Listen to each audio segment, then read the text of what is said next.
Greetings and salutations, guys. I'm here with my review of Ballerina, or if you want to go by the full title the marketing's using, From the World of John Wick, Ballerina. I don't know, if you're trying to do branding with spin-offs, I feel like you need to get a little more concise. A John Wick saga, a John Wick story, Tales of John Wick, I don't know. From the World of John Wick, your title. I think that needs some workshopping. But here we have the first, not the first spin-off of John Wick, because there was the Continental TV series, but the first theatrical spin-off of John Wick, with Ana de Armas as the title character, aka Eve, a young woman who has a child, sees her father killed in front of her. Turns out he was a pretty badass assassin himself, and then she is raised by Anjelica Huston's director, who we met in John Wick Chapter 3, to become one of her ballerinas, which is to say she is trained to be a ballerina, and she's also trained to be a amazing assassin, because this is the world of John Wick, where pretty much everyone is an assassin. Not quite sure why they need to be ballerinas. I don't think they really delve into that. I have some theories, but that's okay. It's a fun conceit, or a fun setup for this movie. This movie has had a lot of talk about what went on behind the scenes with it. It filmed over 2 years ago as far as the initial production of it, but then there was talk of reshoots. And Len Wiseman is the credited director on this film, director of the Underworld series, along with some other projects. But Chad Stahelski, who directed John Wick Chapter 1 through 4, he did the reshoots. And that's something that everyone agrees upon. Wiseman agrees upon it. Chad Stahelski agrees upon it. But how extensive were those reshoots? Or even, I should say, additional photography, because I think also everyone agrees that they shot stuff they didn't shoot the first time. Some of the trade reports said it was quite extensive, maybe 2 months worth or more, where Wiseman and Stahelski say it was more like a couple weeks. Who's to say? I mean, a lot of people will say, but will we ever get the full true story? I don't know. All I can go by is the final movie here, which is to say, I had some trepidation about Wiseman directing this, because I don't think he is anywhere near the action director Chad Stahelski is. And then I watched the final movie and I think, well, that was a damn cool action movie, which makes me feel like Chad Stahelski had quite an impact on the action in this film. This works really well, delivering the goods, I think.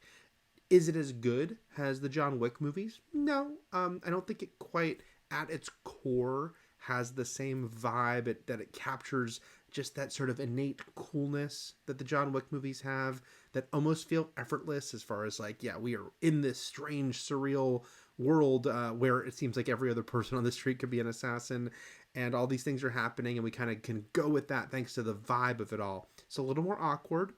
I think some of the seams show a little bit, maybe because there was some turbulence behind the scenes, but when it comes to actually delivering a exciting action movie, yeah, there was little I could complain about on that level, and I think it really escalates as it goes on, and the action gets bigger and cooler, and I do wonder, when they did do this additional photography, I don't know where they added it, but it feels like maybe they added it in the second half, because things just get so bombastic at that point in a way that, yeah, I couldn't resist, and I felt like a lot of people in my audience couldn't resist.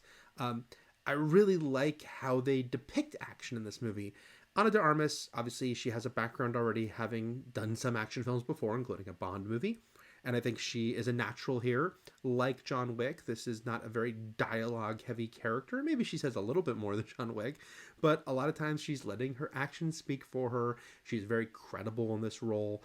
You believe her as far as her fighting and what she's doing. And they really kind of lean into the fact that she has to be scrappy. They lean into the fact that, more than I even thought they needed to, about the fact that, hey, she is a small woman who is going to be fighting big guys. And that to beat them, she's going to basically have to cheat and to, not play by anyone's rules, and, hit people in the crotch if she needs to, fight dirty. And we see that throughout the movie. And these fight scenes are sort of really kinetic, and they're exciting, and she gets her ass kicked a lot in a way that I think kind of sells her as a tough character, because she gets knocked down and she gets up again. Never going to keep her down. And I really love that in the movie, how that keeps sort of building. We see her get better as it goes along, but she's always really got to sort of struggle to get through a fight, while also showing that she is highly trained, highly capable, but that she's fighting people who are also highly trained and highly capable. So that makes sense. She gets, hit a lot. She gets hurt a lot. This is a John Wick universe movie, so she's still going to fight on past wounds that might keep other lesser people. We might stay down, but no, she's going to keep going. And then she uses her environment. Obviously, it's not a new idea to use your environment in an action movie, but what I really like here is they really change up almost every action scene. So if one scene is very knife heavy and another scene is very gun heavy, then we're going to find out something else she can do. And there's going to be a scene where she's going to basically use very high powered small explosives against everyone she's fighting in ways that are very, very impactful. This is a super violent movie. Again, John Wick universe. So there's all the headshots you expect from these movies. But some of the things she does are kind of even more gnarly than John Wick. And maybe that's because you kind of feel like she's improvising even more and has to kind of figure things out in the moment even more than he does. And yeah, I thought it just really built to this sort of crescendo with these action scenes. And look, this is a movie where Ana de Armas has a flamethrower fight against a guy she's fighting. And that's the point where I thought, is this the greatest movie I've ever seen? It's not, but there is something transcendent about that scene, about these flamethrowers, the fact that, they're operating at sort of an insane, hyper-realistic level, which is to say these flamethrowers have a kick that might be bigger than a real flamethrower, but all cells within this world, within this movie, and is so exciting and so fun.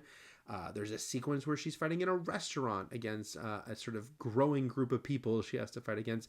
And it gets almost a little slapstick comedy on purpose with what happens with some plates in this scene.